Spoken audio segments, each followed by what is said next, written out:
স্বাধীন বাংলাদেশের স্থপতি, সর্বকালের সর্বশ্রেষ্ঠ বাঙালি, জাতির জনক বঙ্গবন্ধু শেখ মুজিবুর রহমান গণপরিষদে 4 নভেম্বর 1972 বলেন, যে জাতি রক্ত দিতে শেখে সে জাতিকে কেউ দাবিয়ে রাখতে পারে না, সে জাতি কোনোদিন পদানত স্বীকার করে না। সেই কথা অক্ষরে অক্ষরে প্রমাণ হয়ে গেছে। আজ 7.5 কোটি বাঙালি শাসনতন্ত্র পেতে যাচ্ছে। বাংলার ইতিহাসে এই প্রথম যে বাঙালিরা তাদের নিজস্ব শাসনতন্ত্র দিচ্ছে।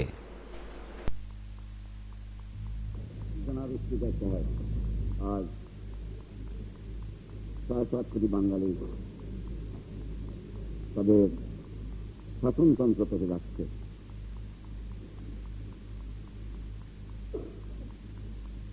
বাংলার ইতিহাসে বোধহয় এই প্রথম যে বাঙালিরা তাদের নিজের শাসনতন্ত্র দিচ্ছে, এবং এই প্রথম যে বাংলাদেশের জনগণের প্রতিনিধিরা জনগণের ভোটের মারফতে এসে তার দেশের শাসনতন্ত্র দিচ্ছে।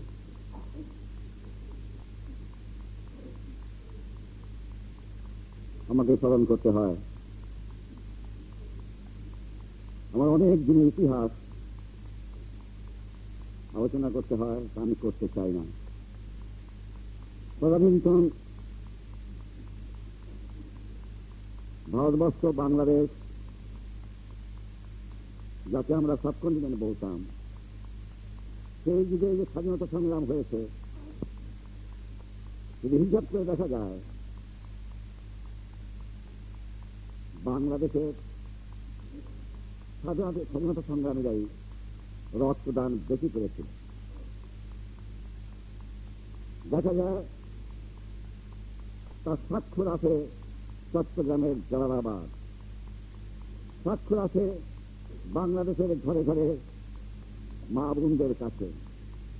বাংলার এমন কোনো জেলা মহকুমা ছিল না ইংরেজ যখন এই দেশে শাসন করত বাংলার থেকে বিদ্রোহের বানর জেলে উঠেছিল। সেই দাবানলের আলোচনা যদি করতে যাই, যে সিপাহী বিদ্রোহ হয়েছিল বাংলার মাটি থেকে শুরু হয়েছিল। তারপরে যখন বাংলাদেশের অফিসার বিদ্রোহ হয়েছিল সে বাংলার মাটি থেকে হয়েছিল।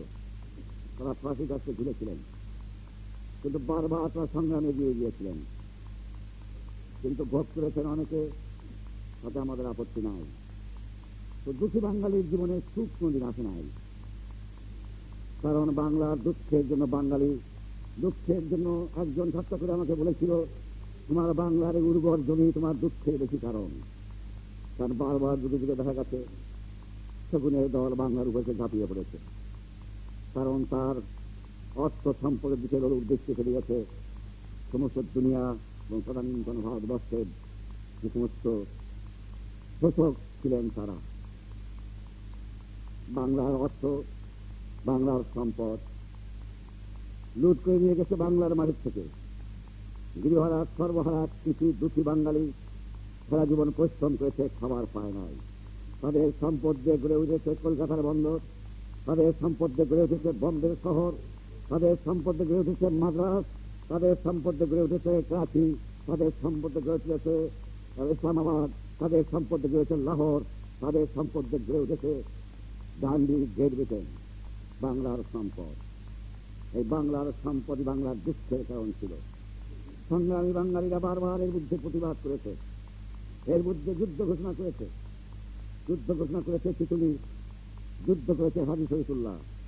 তাদের কথা শ্রদ্ধা করে আজ স্মরণ করতে হয়। তার বাঙালি আজ শাসনতন্ত্র পেয়ে যাচ্ছে।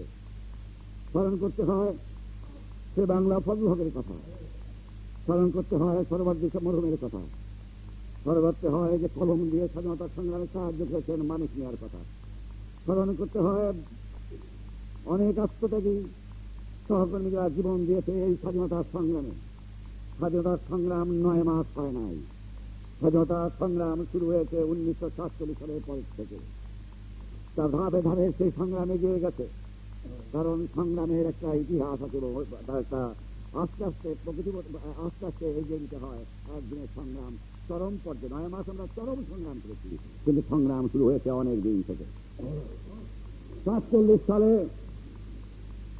বাংলাদেশকে যখন ভাগ করে সংখ্যায় মেজরিটি হওয়া সত্ত্বেও বাঙালিরা সব কিছু হারিয়ে ফেললেন। জনাব জিন্নাহ সাহেব, যাকে অনেকে তখন নেতা বলে মানতাম, তিনি বাংলাকে আবার শগুনদের হাত থেকে আর শগুনের হাতে ফেলে দিয়ে করাচিকে রাজধানী কায়েম করলেন। এমনকি জিন্নাহ সাহেব মরার সময় যে জিদ করে গেছিলেন, সে দিনের মধ্যে পেশোয়ার বিশ্ববিদ্যালয়ে পয়সা পেয়েছিল, বোম্বের হাসপাতালও পয়সা পেয়েছিল, করাচির স্কুলকেও তিনি দান করেছিলেন, কিন্তু বাংলার মানুষের জন্য এক পয়সা দান করে যান নাই। বাংলার মানুষ আমরা বুঝতে পারি নাই, আমরা হুজুকে মাতি, পরের ছেলেকে এই বড় করে আমরা দেখি। এই ছিল আমাদের বাঙালিদের দুর্ভাগ্য। দুনিয়ার কোনো দেশে পরশ্রীকাতরতা বলে কোনো অর্থ পাবেন না বাংলা ভাষায় ছাড়া। কারণ বাঙালি জাত আমরা পরশ্রীকাতরতা এত বেশি যে দুনিয়ায় এ শব্দ কোথাও পাওয়া যায় না, না ইংরেজি ভাষায়, না রাশিয়ান ভাষায়, না ফ্রেঞ্চ ভাষায়, না চাইনিজ ভাষায়। কোনো ভাষায় পরশ্রীকাতরতা বলে কোনো অর্থই নাই, কি জানি কয়, কোনো শব্দ নাই একমাত্র বাংলা ভাষায় ছাড়া। এর কারণ বাঙালিদের যেমন ত্যাগ সাধনা করার অধিকার শক্তি দেওয়ার শক্তি ছিল, তেমনি বাঙালিদের মধ্যে পরশ্রীকাতরতা মনোভাব দেখা যায়। যে জন্য যখনই বাংলাদেশের নেতারা সংগ্রাম করেছেন, আমরা বাঙালিরা বুঝতে পারি নাই। আমরা বলেছি যে আমাদের নেতা বুঝি সেই বোম্বে থেকে চলে আসছেন, সেই মিস্টার জিন্নাহ। যা হোক, সেই ইতিহাস। তারপরে 1947 সালের পর থেকে সে কঠিন ইতিহাস যারা জানেন, যারা করেছেন, যারা দেখেছেন। স্পিকার সাহেব, 1952 সালের আপনি যখন আমার কাছে এসে আমার অফিসে বসে বসেন, একখানা ভাঙ্গা চেয়ার, একখানা একটা ভাঙ্গা টাইপরাইটিং মেশিন আর একটি কর্মী নিয়ে সেদিন বসেছিলাম আপনাকে নিয়ে। আপনার মনে আছে স্পিকার সাহেব? তখন আমি 2.5 বছর পর জেল থেকে বের হলাম। 1947 সালের পরের থেকে যে বিরাট ষড়যন্ত্র চলল বাংলাদেশের মানুষকে কলোনি করার জন্য, বহু আগেই পশ্চিমা শক্তিবর্গ ও শক্তি বাংলাদেশ ত্যাগ করতে হতো। দুঃখের বিষয়, বাংলাদেশের এক দল লোক ছিল যারা স্বাস্থ্যের লোভে, পদের লোভে, অর্থের লোভে তাদের সঙ্গে বারবার হাত মিলিয়েছে আর চরম আঘাত করেছে আমাদের উপরে। আঘাত করেছে 1948-এ, আঘাত করেছে 1952 সালে, আঘাত করেছে 1954 সালে, আঘাত করেছে এমনকি বাঙালিরা যখন সে স্বাধীনতন্ত্র হয়, আমরা যখন ওয়াক আউট করে আসি 56 সালে, তখনও বাঙালিদের মধ্যে কি সংখ্যক তারা যে বেইমানি করে পশ্চিমাদের সঙ্গে হাত মিলায় মন্ত্রিত্বের লোভে। 1958 সালের মার্শাল ল এটা বাংলার উপরে আসে।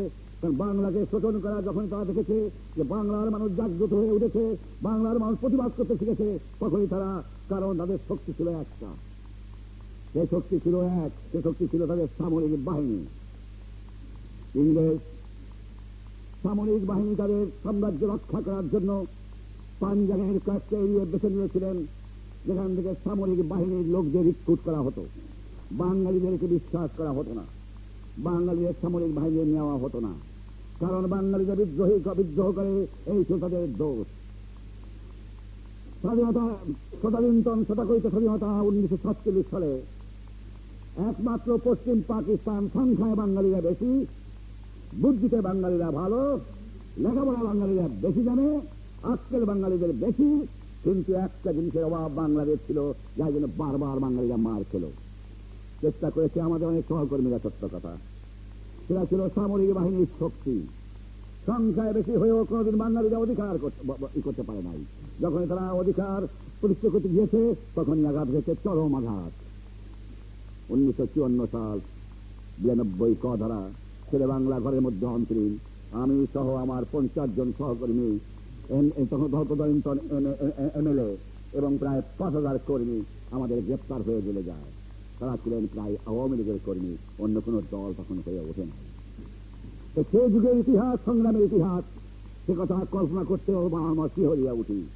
যখন মানুষের স্থান দিত না, কারো বাড়িতে জায়গা পেতাম না, আত্মীয় স্বজন ভয় করতো, পয়সা দিয়ে কেউ সাহায্য করতো না, কারো কাছে আমার মতো স্থান ছিল না, সেই যুগে যারা 1947 সালের থেকে মুসলিম লীগের 3 সালের জীবিত অবস্থায় যারা এদেশে বিরোধী পার্টি এবং সংগ্রামের পতাকা উত্তোলন করেছিল, তাদের কথা যদি আমি স্মরণ না করি তাহলে অন্যায় করা হবে।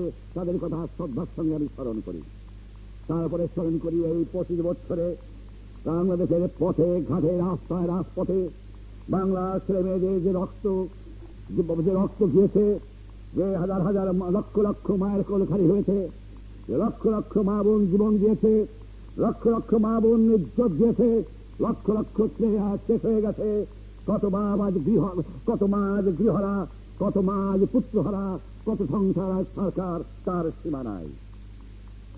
শেষ পর্যন্ত কত খেলা খেলে গেল। আসেন এক একজন উড়ে এসে পড়তেন। যে কথা আমরা বলেছিলাম, যে জাতি আপনার মনে আছে স্পিকার সাহেব, নির্বাচনের পূর্বে নির্বাচনের পরে আমি বলেছিলাম, যে জাতি রক্ত যে শেখে সে জাতিকে কেউ দাবায় রাখতে পারে না, সে জাতি কোনদিন পদানত স্বীকার করে না। সে কথা অক্ষরে অক্ষরে আজ প্রমাণ হয়ে গেছে। জানি অনেকে দালালি করেছেন, প্রগতির নামে অনেকে এখানে দালালি করেছেন, প্রগতির নামে অনেকে আইয়ুব খানের দালালি করেছেন, অনেকের জন্ম হয় না রাজনৈতিক জীবনে, তারাও অনেক সময় সমালোচনা করেন। গণতন্ত্রে বিশ্বাস করি, সমালোচনা করার অধিকার দিয়েছি, আলোচনা করুন, কিন্তু সত্য কথা বলতে ভয় না পাওয়াই বুদ্ধিমানের কাজ। আজ গত সংগ্রামের সময় অনেকেই কথা বলে থাকেন, যখন 25 মার্চ তারিখে আক্রমণ চালায়, যখন আমার বাইকে মেশিন গান মেয়ে আমাকে গ্রেফতার করে, আমার সহকর্মীদের আমি হুকুম দিয়েছিলাম, তাদের বলেছিলাম, যাও চলে যাও, যার জন্য প্রতিরোধ আন্দোলন গড়ে তোলো এবং সংগ্রাম চালিয়ে যাও।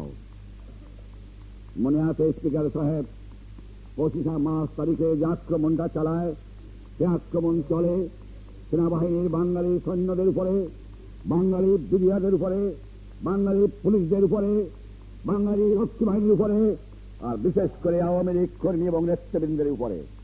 আর যারা এই দেশের দুঃখী মানুষ, তাদের বস্তি পড়ায় দেওয়া হয়, রাস্তায় রাস্তায় ঢাকা শহর থেকে আরম্ভ করে সেদিন চলে যায়, সেদিন সেই অত্যাচার শুরু হয় এবং মেশিন গান চলে। 25 তারিখের রাত্রে যখন আমি বুঝতে পারলাম আর সময় নাই, বোধহয় আমার সোনার দেশকে আমাকে চিরজন্য ছেড়ে যেতে হচ্ছে, আমি বুঝলাম যে এই বোধহয় আমার শেষ। তখন আমি চেষ্টা করলাম যে কি করে এই খবর আমি বাংলার মানুষকে পৌঁছে দিই। তাই আমি পৌঁছে দিয়েছিলাম। সেদিনের আমি লাশ দেখেছি, সে রক্ত আমি দেখেছি, সে রক্তের উপর দিয়ে আমাকে নিয়ে যাওয়া হয়েছিল, সে রক্তে মানুষের লাশের পাশ দিয়ে আমাকে গ্রেপ্তার করে নিয়ে যাওয়া হয়, সে আগুন আমি দেখেছি। শুধু বলেছিলাম, তোমরা আমাকে হত্যা করো, আমার মানুষকে মেরো না। তারা আমার কথা শুনে নাই, তারা হত্যা করেছে আমার মানুষকে। 30 লক্ষ লোক জীবন দিয়েছে, ঘর বাড়ি জ্বালিয়ে দিয়েছে, আমার সহকর্মীদের হত্যা করেছে, এই গণপরিষদের বহু কর্মীকে আমার হত্যা করেছে, লক্ষ লক্ষ হত্যা করেছে। মানুষ যে পশু হতে পারে, স্পিকার সাহেব, দুনিয়ার ইতিহাসে দেখা যায় না। হালুগা খাওয়ার গল্প পড়েছি, চেঙ্গিস খাওয়ার গল্প পড়েছি, হিটলারের গল্প পড়েছি, মুসলিনের গল্প পড়েছি, কিন্তু মানুষ যে এত বড় পশু হতে পারে যে 2 বছরে দুধের বাচ্চাকে হত্যা করে তার বুকের উপর রেখে দেয়, বউ জয় বাংলা গাছের মধ্যে টানিয়ে রাখে। মানুষ যে পশু হতে পারে 70 বছরের বৃদ্ধের উপর পাঠানি করতে চালু করা। মানুষ কেমন করে এত পশু হতে পারে যে লক্ষ লক্ষ দুধের বাচ্চাকে ধরে গুলি করে হত্যা করা। কেমন নিরপরাধ অস্ত্র নাই, গ্রামে গ্রামে জ্বালিয়ে দিয়ে হত্যা করেছে আমার লক্ষ লক্ষ দেশি জনসাধারণ।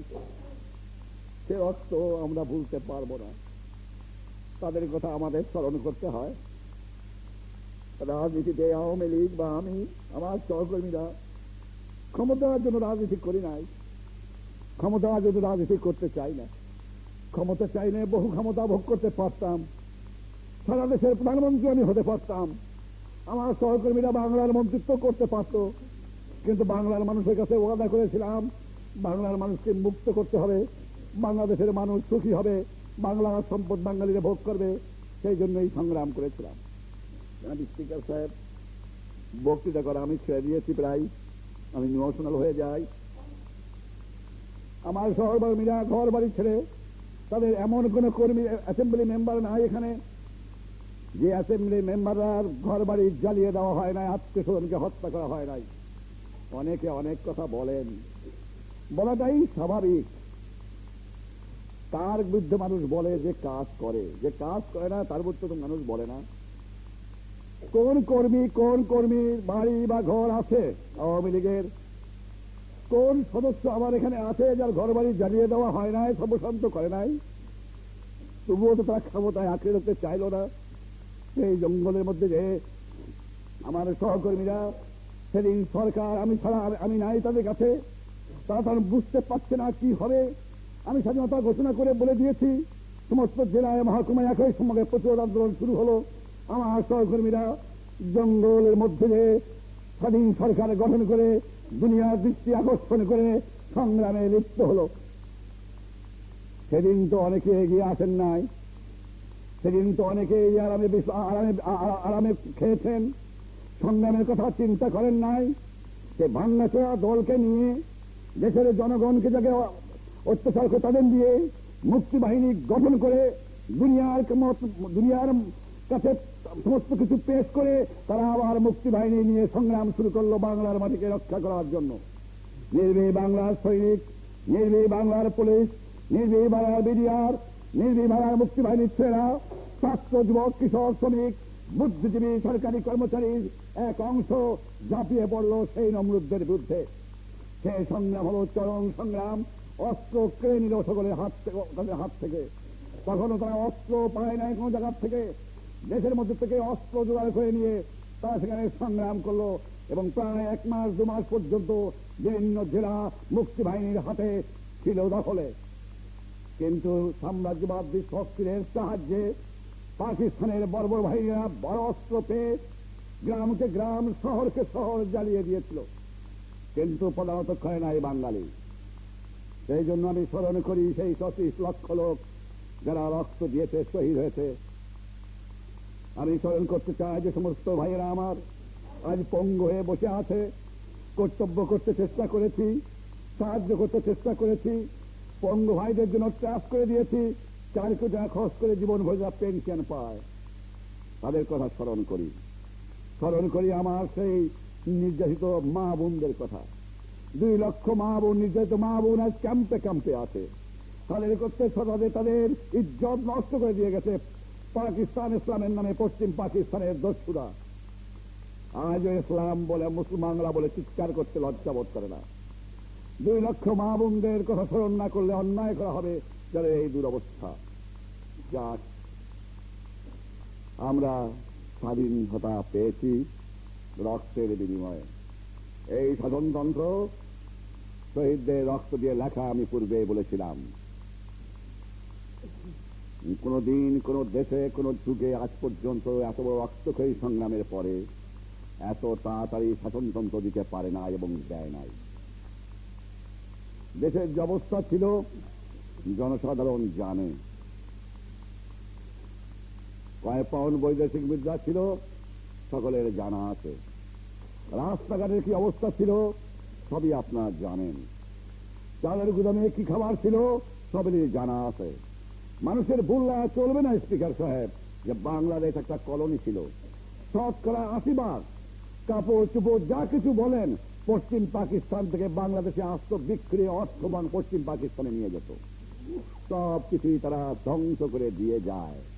যাওয়ার বেলা গর্ব করে বলে যায় যে স্বাধীনতার দিনা বাংলাকে এমন জায়গায় করে দিয়ে গেলাম, লক্ষ লক্ষ লোক না হয়ে মরবে আর মাজা দাঁড়াতে পারবে না। আশা করি বাংলার মানুষ মাজা টান করে দাঁড়াবার মতো অবস্থা হয়েছে। যাই হোক, আমি স্পিকার সাহেব 9 মাসের মধ্যে শাসনতন্ত্র দিয়ে, মানুষের মৌলিক অধিকার দিয়ে, কারণ আমরা বিশ্বাস করি জনগণের উপরে আস্থা নিয়েই পাকিস্তানের সামরিক যুদ্ধে সংগ্রাম ঝাঁপিয়ে পড়েছিলাম। জনগণের উপর আমাদের আস্থা রয়েছে। জনগণকে আমি বলেছি, আগেই বলেছি, জনগণকে আমরা ভয় পাই না, জনগণকে আমরা ভালোবাসি। সেই জন্য আমরা আপনার মাধ্যমে আমি সহকর্মীদের আন্তরিক ধন্যবাদ না দিয়ে পারি না যে শাসনতন্ত্র দিয়ে, রাত ভরে শাসনতন্ত্র দিয়েও তারা তাড়াতাড়ি বিদায় নিতে চায়।